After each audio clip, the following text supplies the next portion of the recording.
night. It's not morning. It's evening. It's morning right now. I'm going to have to get used to that. Okay. Well, good evening. We're filming this in the morning. So if you've been watching our podcast, this is new. And number one, we're in the living room, right? Don't look so nervous, man. You calm down.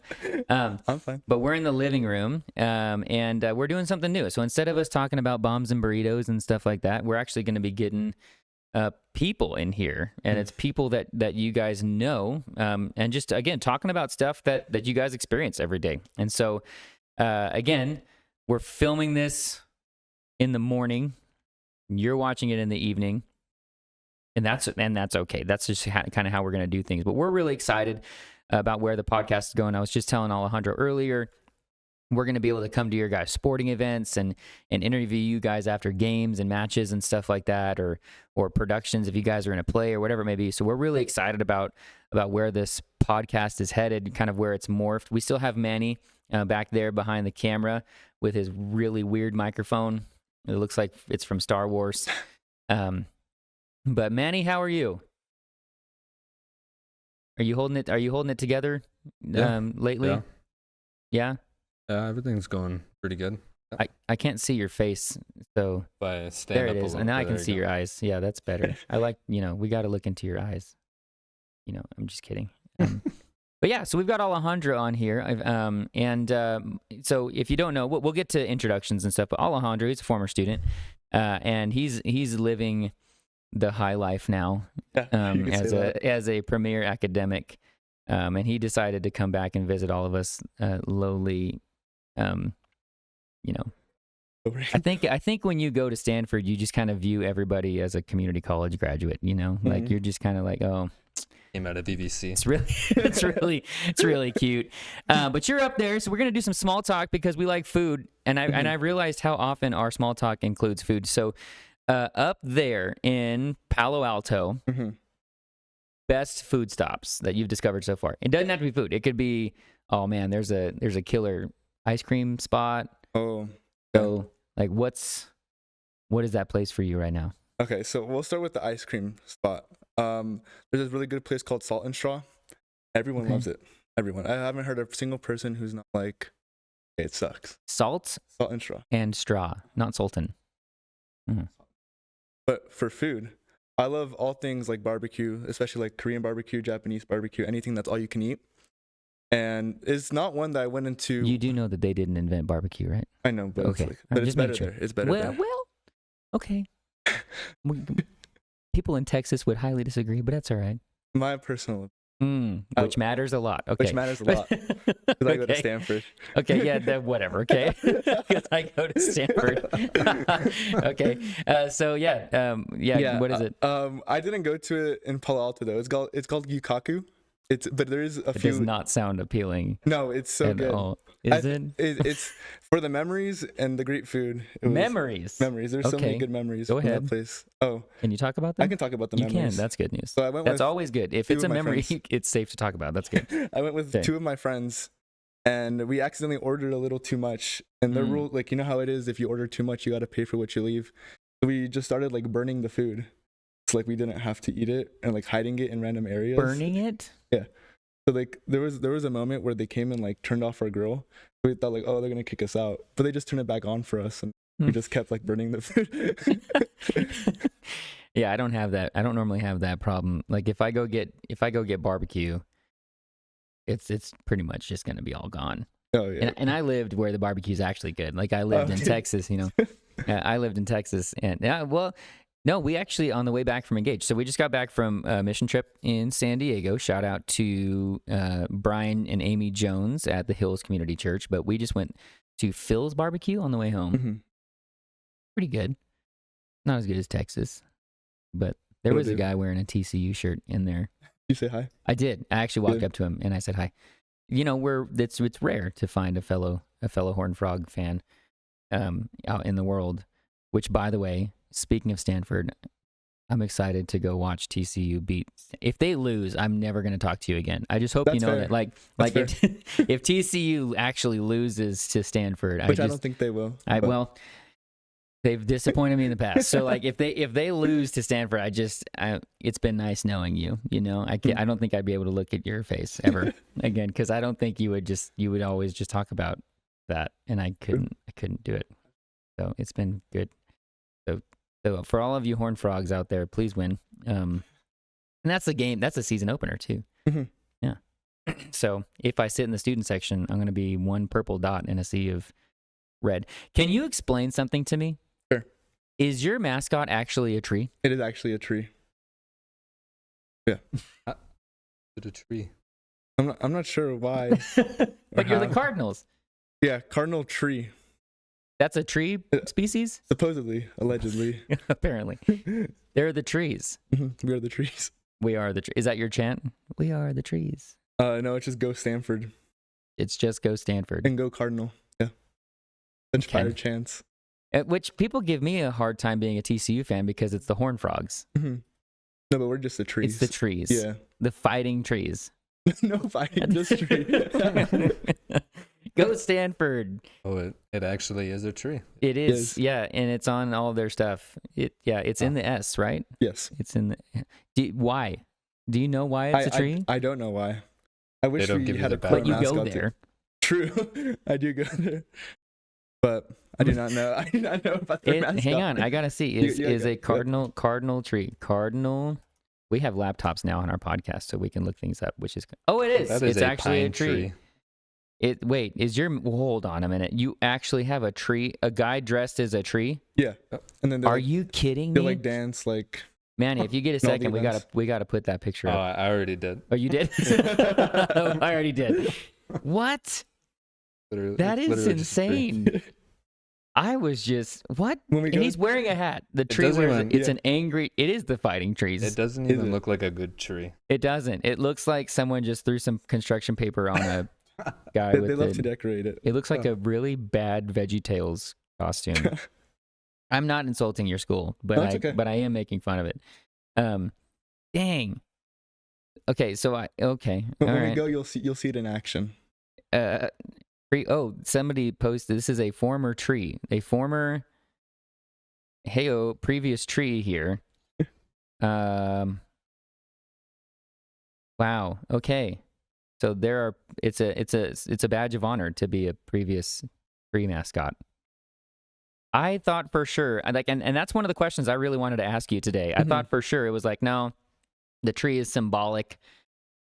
We're actually the Cardinals, like a bird, because you're red, but it's a tree. It's a tree. Mm-hmm. Maybe we should plant a cardinal tree in your memory. Can we? Memory. Yeah. Well, you're not dying, but wow, it's actually a tree. Has to be one of my favorite things. Okay, we need to move on from that. That's incredible. So the fighting trees, go trees, Go trees. save the trees, and it's Northern California. Yes. It is closest to what city? Like the big city, San Francisco. It's like 30 minutes away. Oh, really? Yeah. Okay. Yeah. Okay. So you're up there by this. That's what that's called, right? It's not San Fran. It's not Frisco. No, you'll get in trouble. They'll SF? fight you. No, it's the city. Oh, the city. Yeah. So my sister-in-law is from Northern California, and if you call it San Fran, she's from Vacaville, which is not far from. Yeah. But if you call it San Fran or Frisco or whatever, they get upset. It's the city. Really? Yeah. So just be careful out there. I'll be careful. Yeah. Watch out. Watch your step. They The refer city. to it as the city. Yeah. But if you just Google the city, it's not going to have San Francisco. Yeah. Anyway, they're very upset.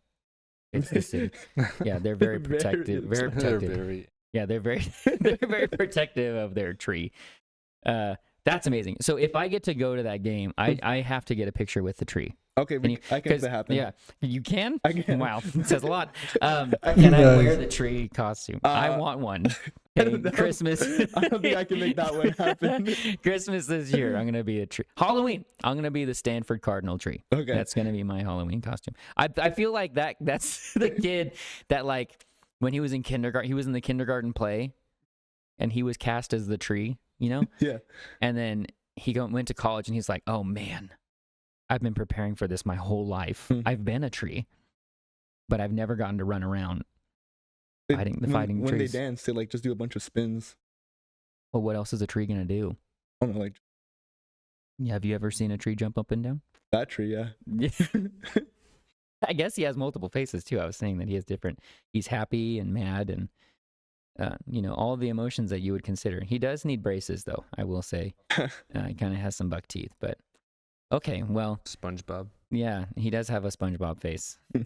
Oh, you can see the person in the. That's embarrassing. Okay, you can actually see the guy's face Oh yeah. back there. That's like mesh. Okay, all right. Well, anyway. Well, welcome, welcome home. Thank you.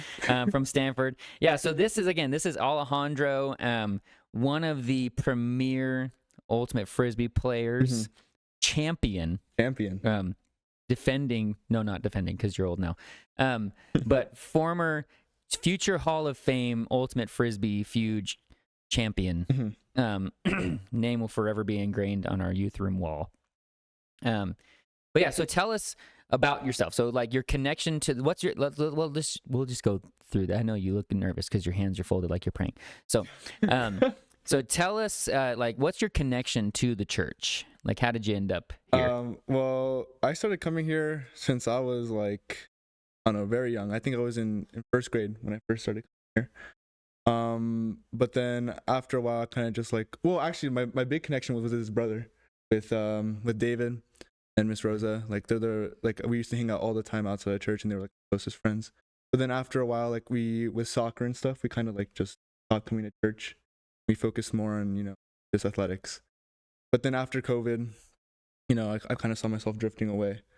But then it was at peak when I got to just, which is our fall retreat, by the way, just I got to reconnect with God, and it was a moment where I could genuinely say where I became a Christian at peak. And yeah, from there I just tried to stay as plugged in with the church, try to hang out as much as possible. And well, and you and your brother were baptized. Yes, here. we were baptized together. Yeah, I just saw that picture the other day, so that's good. That's awesome. So when did you graduate? Like when did you graduate? I graduated 2023. Valedictorian, right? Valedictorian, yeah, a year ago. That's why he's at Stanford. Yeah, I graduated 2023, which is sad because like I really I don't feel like I really got to know you until your senior year, which is kind of a bummer. Like I almost wanted you to fail miserably so that way you can just get held back. But yeah, you graduated just last year. Yes. So what you're hearing from is a very recent student involved in the student ministry, and you were heavily involved. You did pretty much everything that we did. I mean, Peak, and we got a picture of Peak right behind us there. And Engage, you went to the very first Engage. You went to Colorado with us, and shout out to any Grandviewians who are listening, because they do sometimes. I don't know if you know, we have people in Colorado. Anyways, that's how big our footprint is. It's a pretty big foot. Yeah. Anyway, they also have trees in Colorado. Yeah. But and then Fuge. How many years did you go to Fuge? That was my only year. Just one. What? Man, that stinks. All right, so then you're gonna have to come back when you're 20 and be a youth leader for us. I will. Right? Well, we'll see. You have to apply, but would you not accept me? You have to think. Depends on how the game turns out. If TCU wins, yeah, we'll get you. Because again, like I'm not I can't talk to you ever again. Maybe even your whole family. If Stanford wins, or just reject my application. If Stanford wins, I think I gotta move. Like I need to go away. If Stanford loses, that's a season opener. Yeah. It's a Power 5 game. I know you probably don't know what any of that means. No, I don't. Because you go to Stanford, but. Stanford not known for their athletics, but they're known for their brains. But they do have a pretty good baseball program. They do. Yeah. Basketball? No, basketball is bad. He says no. Man, It's shot it down. San Francisco, come on. Yeah, it's true. Yeah. Oh, yeah, you're the basketball person. Yeah. Okay. Who is the basketball person in California? UCLA? Like leading? Yeah. Like the best basketball school in California. Would that be UCLA? Yeah, I would say UCLA. Okay. All right. Nobody really cares about basketball, but Bruin. yeah, but they're a bear. They are. Yeah, You're a tree. That's a lot cooler than a tree. Bears versus trees. Bears sometimes scratch their back on trees. We'd help them out. You're there for each other. It's a symbiotic relationship. Okay, but so let me ask you a question. When it comes to the metropolis that is the high desert, or our church or whatever, like what are some things that you miss? So like you've been gone. Hmm. When did you get home? I got back or just literally like a few days ago, Saturday. A few days ago. Yeah. Okay. So what did you miss? Like when you were gone, or he's like, nothing at all. But like, what did you miss? One thing I was getting tired, it's gonna sound really weird, but I was tired of seeing so much green. Like I missed my dirt so much. Like, there you have it, folks. You will miss the dirt. You will miss the dirt and the heat. Like I miss the heat too. Okay. It's cold up there? It's not cold. Like it gets hot too, but it's just like, I don't know, just like something about the heat here feels so nice. Okay. It's dry. It's not humid. Yeah. Yeah. That's our big selling item. No That's how we humidity. get people to move here. I'm just kidding. Okay, so you miss the dirt and the heat. And the heat. Interesting. We're Yeah. doing well so far. What else? And just the people. Like I miss my friends from like school. I miss the people here, my family. It was just so nice being able to see everything. Yeah, he's about to go and play a real sport with his buddies and going to go play some tennis. Not pickleball, just for Pickleball's fun. better. No, it's not. I actually took a pickleball class. Okay. Did you like it? I'm not a pickleball fan. It was a lot of fun. All tennis players can play Yeah. pickleball, but not all pickleball players can play tennis. But anyways. I think anybody could play tennis. Oh, Really? okay. That's a challenge. We'll meet you on the court. Anyway, so okay. So you like food wise here. Food-wise. What do you miss? Tacos. That's gotta be racist.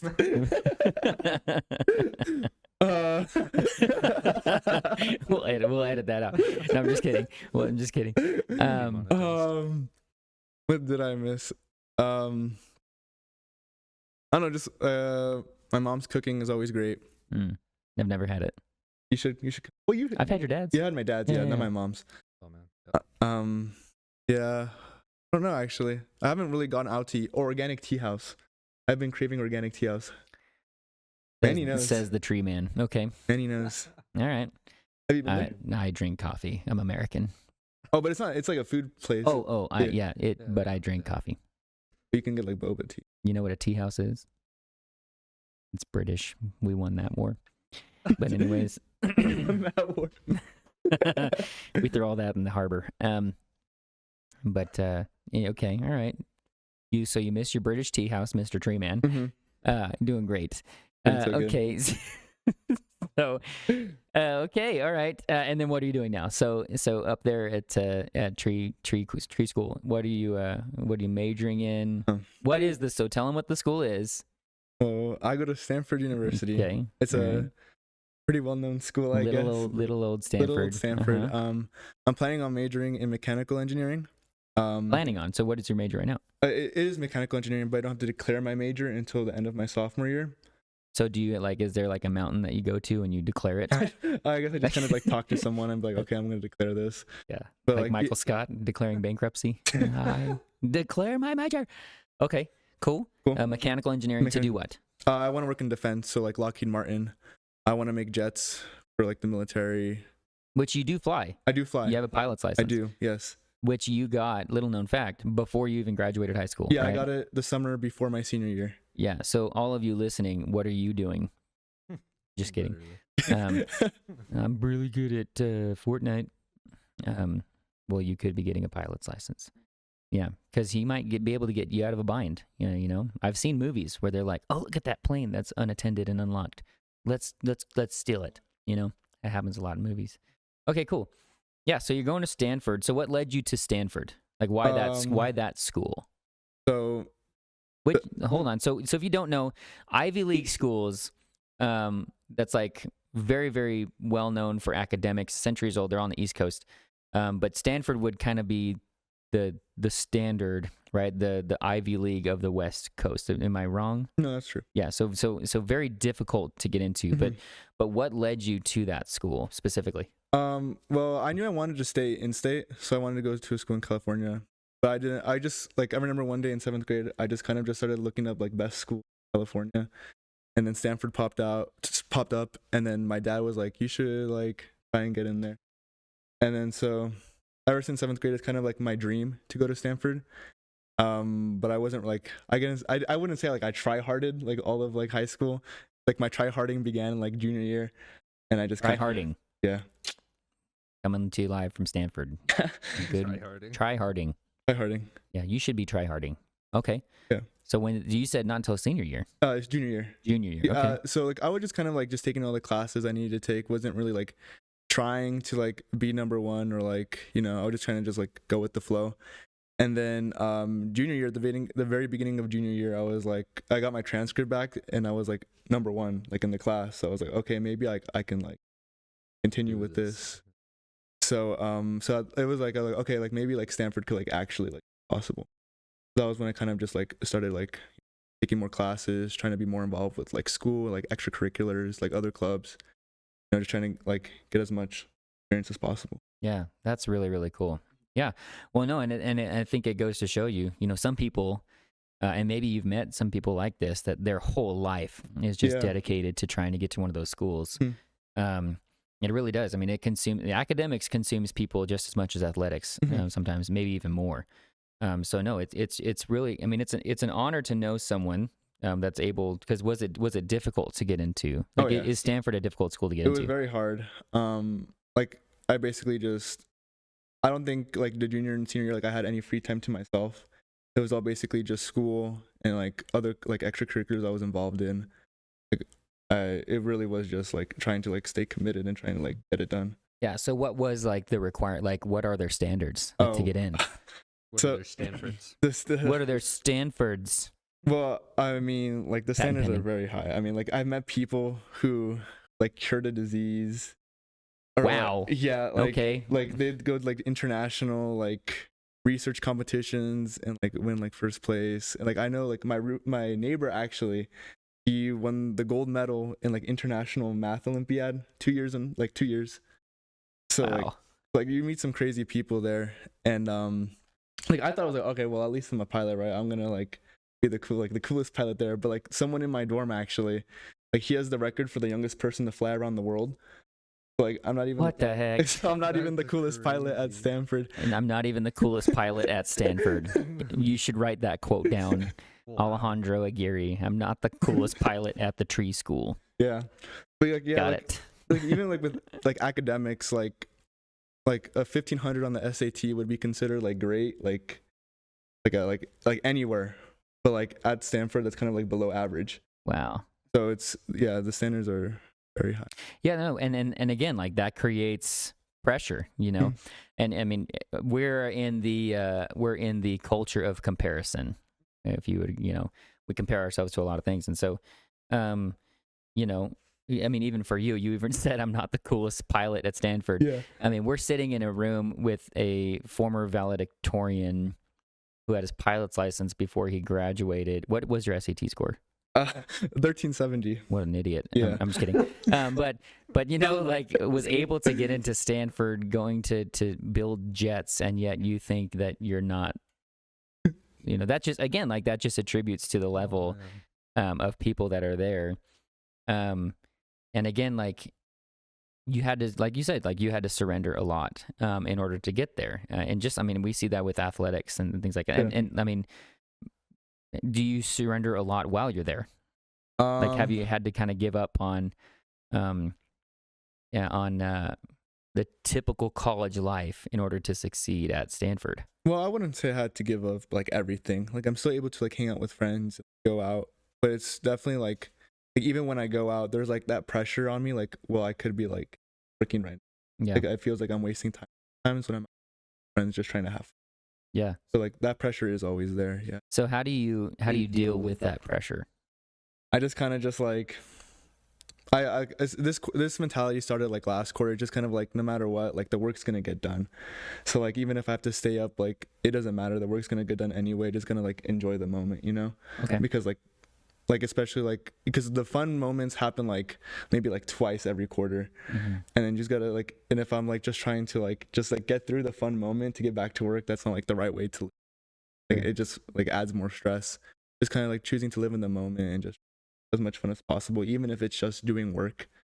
Well, and the work is important, you know. Yeah. And at like we've got a couple of students that we're going to try and push through to do better in their final years in high school as they've struggled. But I love that you mentioned that. So you actually said something like being in the moment. So why would you?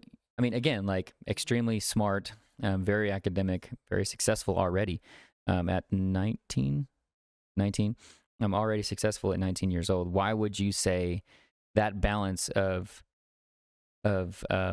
living in the moment and still taking those times to enjoy the experience instead of just overly committing? Like, why is that important?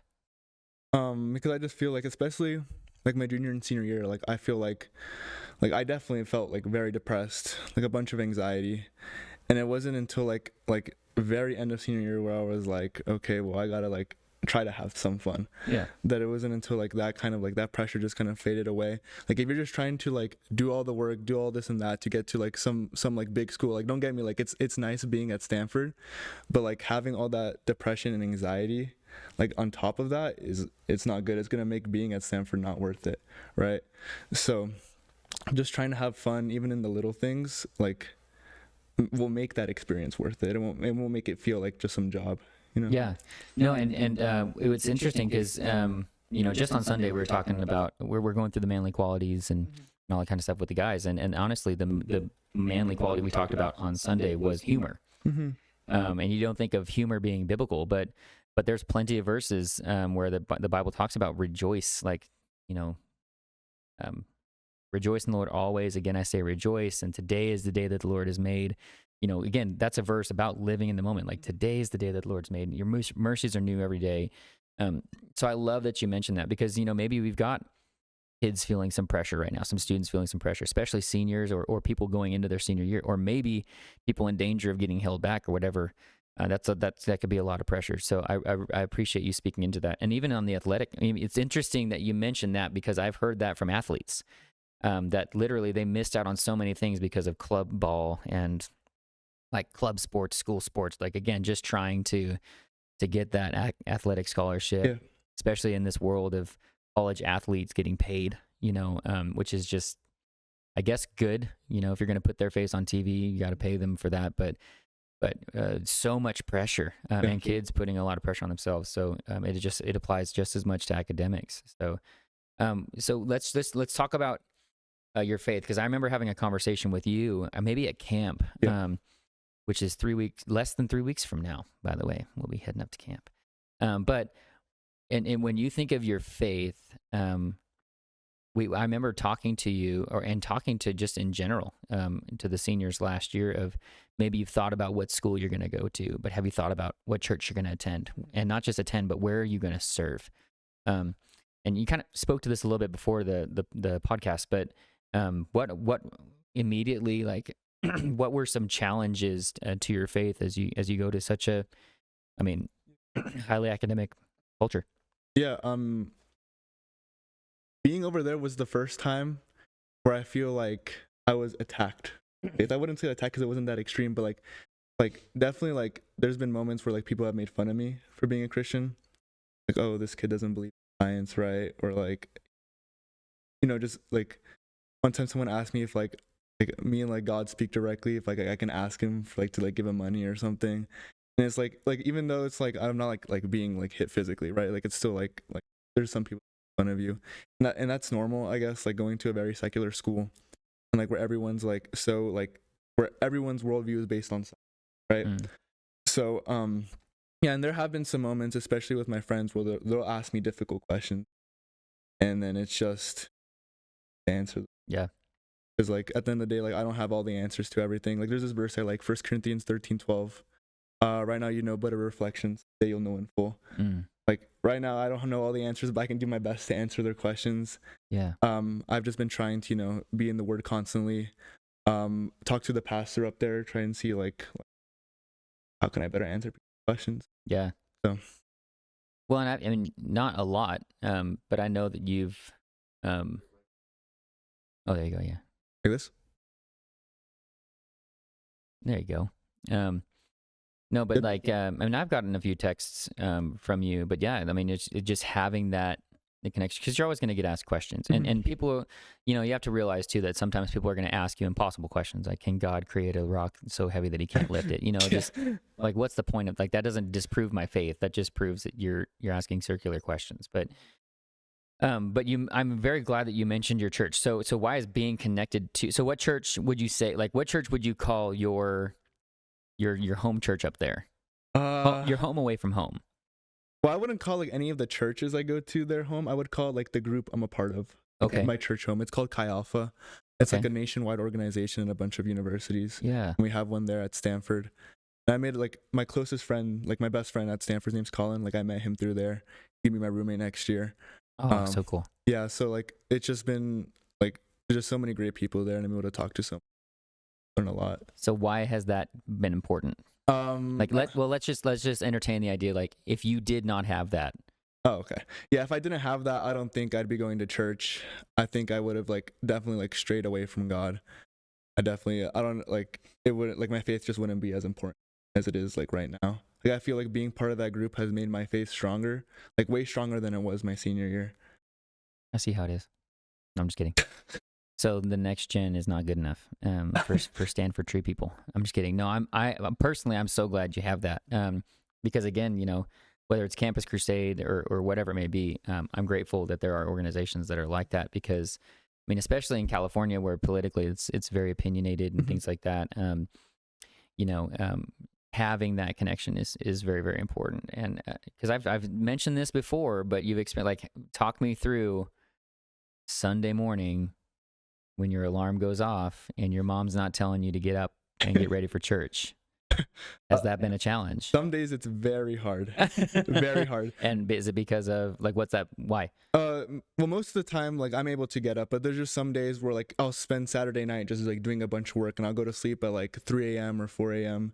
and like having to wake up at like 8 a.m. to go to church, like running off 4 hours of sleep. It just doesn't feel like the right choice to make. So sometimes I'll just like turn off the alarm to sleep. You sinner.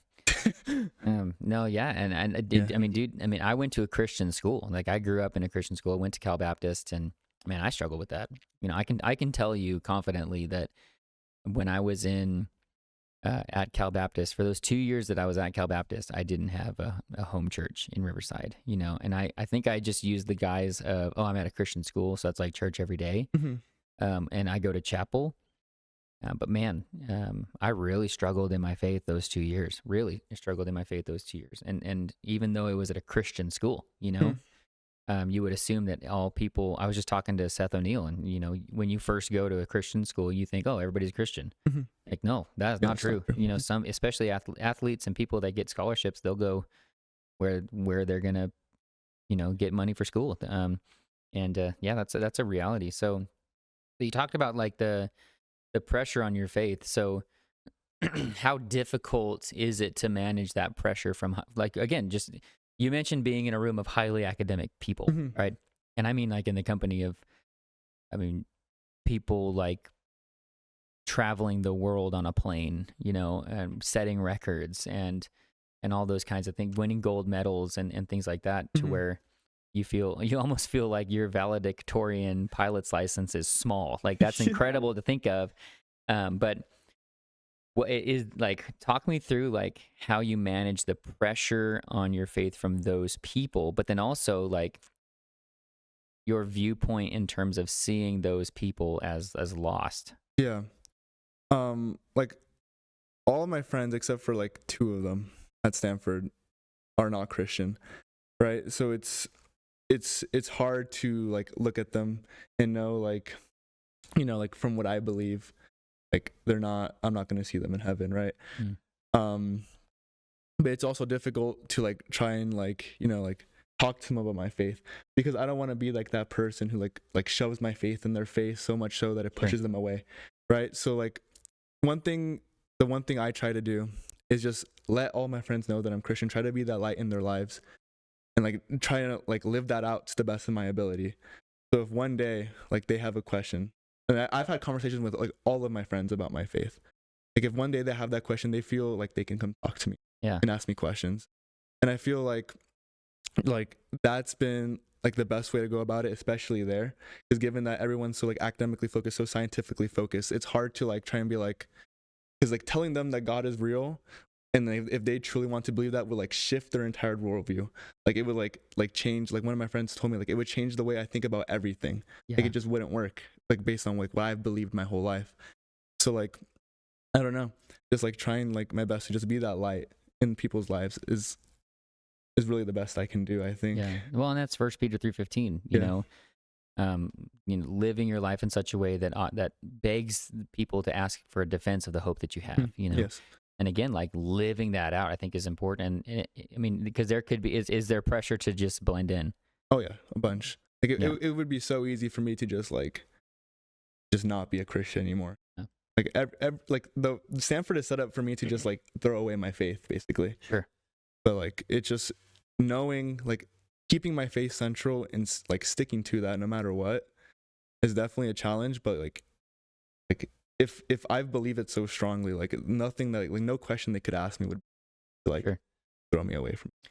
No, and that's, I mean, we've talked about that here. I mean, even when we do the box, just because I don't know the answer doesn't mean it's not there. Yeah. And you really have to believe that it is absolute truth. And that means that even if you don't know the answer, that shouldn't create doubt. If anything, that should create a hunger to learn more. And again, if it's an attribute of God, which is what people are going to question most, right? And maybe you've seen this, but like, how can somebody be eternal? Yeah. Right? How can somebody not be created? They don't have a beginning. They don't have an end, right? When you talk about God, the Bible talks about mysteries that we can't explain. And for us, when there's something that we can't explain, your culture, your generation is like, well, that's grounds for questioning it in terms of how valid it is, right? But in reality, we've said this in our youth group that if you can explain God, he ceases to be God, right? And so in reality, that should give you confidence. Like if you I can't even fathom this attribute of God. Unfortunately, we live in a generation that wants explanations for everything. Everything needs to be logical. But it should be. And that's something that you've really got to be. How important is it to be sure of your faith before you graduate high school? It's like the most important thing. Yeah. Because if you could call yourself a Christian and then you get thrown into a secular environment, and if it's not like the main part of you, like you're gonna get thrown off. So yeah, especially at a school like Stanford, it'd be so easy for someone to like ask you a question, like you start doubting your faith, and then you just start like falling away. Yeah, no, and again, like, man, especially if you're getting close to graduating, don't just look for your school. Like as you look for your school, look for a church. Yeah. Like what church, and not just where are you gonna go. Like, and even for you as you go back, like, where are you going to serve? Like, how are you going to serve the church? Because again, like the more you serve, the more likely you are to go. Because then when that alarm goes off at 8 a.m., if all you're doing is attending, you're like, nah, I can miss this week. But if they're expecting you to help with the kids ministry because you're on schedule, like again, it's just something that number one is biblical, but number two holds you accountable to be there because you got people counting on you. And in reality, the Christian life is a life lived because people are counting on you. The lost people are counting on you to deliver truth and hope, whether they ask for it or not. I mean, you're on summer break, right? And all those non-Christian friends, maybe you share this podcast with them, and they hear, and then you come back to school, and maybe one of them experienced loss or a tragedy or an accident during summer break, and they know that you're the Christian person, right? Hey, can you pray for me? Like, I don't think God wants to hear about me, but will you pray for me? Like those things, I love the fact that you said that, well, I just make sure they know that I am their Christian friend. I love that because they need to know, like, and it doesn't have to be you badgering and arguing, but when they know that you are there for them, that you're willing to have those conversations with them and answer the tough questions and stay true to who you are, it shows a world that believes Christians are hypocrites, that's not true. Right. And so, man, that's really, so let me ask you this, as we're getting kind of close to our time here. And again, thank you so much. This is, I mean, especially being what time did you get here? Like 8:30. Like 8:30 this morning. And then we kind of sat around, we didn't sit around, but we were getting set up. I mean, Bo was in here early this morning getting stuff set up. And again, like this is new, right? We're trying some. So thank you so much for just being our first guest on the podcast. I already am excited for people to hear this because it's just, again, like you can't argue with people's stories. So thank you for being willing to share your story. And I look forward to maybe having you back on here again when you win a gold medal for traveling the world with math or something. I don't remember what it was, but I wasn't a tree. So, let me ask you this, whether they're going to an Ivy League school or Because here's the other side too. Some people might listen to this podcast and think, dang, like, I'm not that.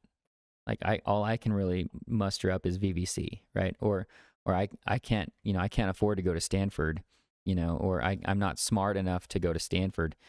As people are evaluating their life, whether it's academics or athletics, thinking back to when you were in high school, thinking back to when you were coming up in the world, because I've had a lot of great conversations with your brother, Ernie, and what he's pursuing right now, which I don't know if you know this, but with Engage, did you see the Engage video? The man straight up found a spot to cut people's hair. Like, the fact that there were this group of teenagers cutting people's hair outside, and Ernie just so happened to see them and get to just talk to him about Jesus. Like, I loved that. Like, that was so cool. But what advice would you give to someone that's going to be graduating, whether they are about to step into an Ivy League situation or they feel like they're comparing themselves to you right now? Like, what advice would you give to someone? Yeah. First, like, it doesn't matter where you go. You can do great things no matter what school you go to, no matter where you end up, even if you decide not to go to school. You can definitely make it. You just got to stay committed and dedicated to whatever it is you want to do. But like, first and foremost, none of that's going to be possible if you don't have God first. If your faith isn't central to you, it's just going to make everything so much harder. It's going to be easier to fall away. It's going to be easier to feel like no one's there supporting you, like no one's there for you. And just trying to keep your faith central and trying to keep God first in everything you do is going to make your life so much easier. It's going to take away all the stress, all the anxiety that you feel. It's just going to make for like a happier life and an easier life in whatever path you choose to pursue. And yeah, just like I said at the beginning, just like have fun with everything you do. Not everything has to feel like a job. Not everything has to feel like you have to like get it done. But like, even if you do have to get it done, have fun while doing it and just try to like enjoy every moment that you have. And cause like, you never know. Maybe you don't wake up tomorrow and you like live life regretting like, oh, maybe like I could have done this or like could have done that. But just have fun with everything you do, and you don't have any regrets really. Yeah. So well, and there's no just so happens, right? Yeah. Like, I mean, you are at Stanford for a reason, the Esther situation of it for such a time as this, right? Not everybody is gifted academically to be able to be in that room, right? But you get to be in that room. And so I guess our encouragement to you would be realize how hard it is to be in the room where you are, right? Like Esther knew that very few Jewish people were going to be able to be in the room with the king and actually have his ear to give concerns to, right? And Mordecai says, like, look, like God will lift up a redeemer from anywhere, but you're in this room right now for this reason. And we know, like, not everybody, I mean, even I didn't have the academic qualifications to maybe go to Stanford, but you do, right? You're in that room and you see how much lostness there is. But maybe you don't. Maybe you don't have the qualifications to be in that room, but God's going to send you somewhere, whether it's straight into the military or straight into the workforce or VVC or wherever it is, but you're in that room for a reason. And there's no coincidence or happenstance. I mean, look at the variety of men that were in Jesus's inner circle. Yeah. A lot of them were ordinary, uneducated men. And God used them to bring so many to faith. So just as you enjoy the summer, right? I'm so glad you're home, that we get to have you here as you've been away. I know, like, there's been so many students that are just pumped that you're here, that you're back, because again, you had an impact in the short time that you were here. You made an impact on a lot of lives, and just remember, like, as you go, keep taking steps forward. Like, ask yourself, all right, which church is going to be my home? And where can I serve that church with open hands? Like, hey, not just, hey, I want to do this, but what do you need? And how can I fill that need? But then as you step back and realizing that you get to be in a very exclusive room, very exclusive club. And if you're listening to this podcast, like, if you've ever done anything that is rare, realize that God is putting you in that room with very, very few other people that he's allowing that to happen to. And, maybe you're a premier athlete, maybe you're an academic, like Alejandro, maybe you're into robotics or heck, maybe you're just super legit at video games and you get to play in some premier, video game competitions. Like when you get to be in an exclusive club and you're one of the only people in that club that knows Jesus, don't waste that. Like, don't, this is a testament to, like, just don't waste that opportunity. Especially because it's short. I mean, you're going to be there for, you said 5 years, maybe. Maybe, yeah. Because he gets to do his master's through that too. But, man. And then as you step into another career field that has an even smaller, like a legit rocket scientist, an even smaller group of people, realize that, okay, dang, like, not only am I like that's prime time for you to be like, look at me. Yeah. I'm legit, I'm super smart. Very few people can even understand what I do. Like, look at the company that I'm in. And God would go, yeah, look at the company that you're in. Like, you're there to make a difference, like when Joseph was elevated to be second in command of Pharaoh, God didn't just do that to be like, hey, your life's been hard. Let me just give you a cush situation. Like, even Joseph in Genesis 50:20 said, no, what you meant for evil, God meant for good, that many would be saved. And so realize that whatever position you're in, if you're dealing with a lot of huge success like Alejandro, and you're looking forward to that, right? Realize that God has you there for a reason. And one of my favorite verses that's actually been on my heart as I've gotten to experience more success in my field, the verse that honestly kind of scares the daylights out of me, it freaks me out, is to much who is to he who is given much will be required. And I think a lot of times when we're given much, whether it's a success or money or a big group of friends or whatever it may be, we don't ask that question, okay, what's God requiring of me? Like, we don't view that as this is a red alert that God has a requirement for me. And it's a big requirement, right? That he who is given much will be required. Those are Jesus's words in Matthew. And so as you deal with success, whether it's in academics or athletics or robotics or whatever it may be, when God puts you in a season of success, ask yourself, don't ask yourself, ask God, what are you requiring of me right now, right? And same thing when you deal with poverty too. God's requiring something of you in that season. But man, it's easy when we go through comfortable, awesome, successful seasons to go, oh, cool. God's just kind of giving me a season to take a breath because something tough's coming. Like, nope. In all seasons of life, whether good or bad, I mean, Philippians 4, right? Learning the secret to being content in all things, poverty and plenty. It's Jesus and what he would require for you. So ask yourself, ask God in whatever season of life that you're in, what's being required of you right now. Maybe it is small. Maybe God's like, look, all I need you to do right now is just be present. But then maybe he's requiring you to be the next governor of California, or, inventing a cure for some disease like you talked about. Like, God requires something of us because there's people's eternities at stake. So thank you for being faithful to your faith, even though it's tough being there, dealing with success, and yeah, especially as you are here at home, enjoying your friends. Good luck playing tennis. Thank you. Good job not inviting me because you all would lose. We can play some other time. Yeah, I got you. I'll play with you at the tree school. But yeah, enjoy it. But realize that God's letting you. He's bringing you back home to get you. Like you're bringing in the corner of a fighting ring to get re-energized and everything, so you can get back in that fight and know that we always miss you here. So thanks for being on the show. Yeah. Thank you for inviting me. Yeah. And maybe we'll have you again one day. So, Manny, thanks for holding down multiple forts. Love you, Manny. For us, the man in the chair, the Manny in the chair. Love you, John Dro.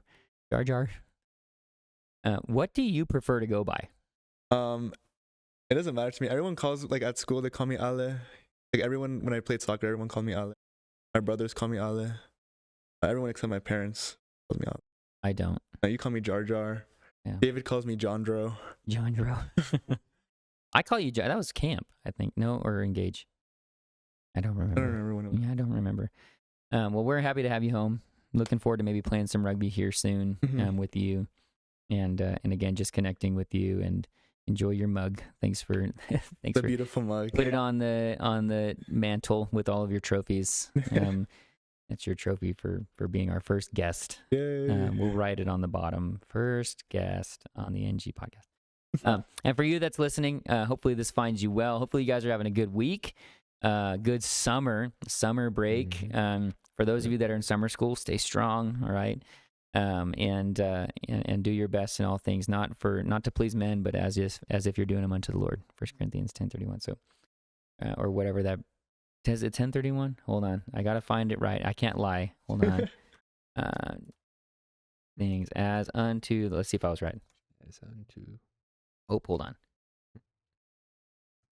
Am I? Oh, it's Colossians 3:23-24. I was way off. But hey, do all things to the best of your ability, not as you're working for man, but as you're working for the Lord.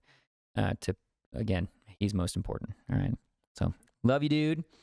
And for all those that are listening, we'll see you guys next week with our next guest on the podcast. And have a great rest of your day. We'll see you later. Bye-bye.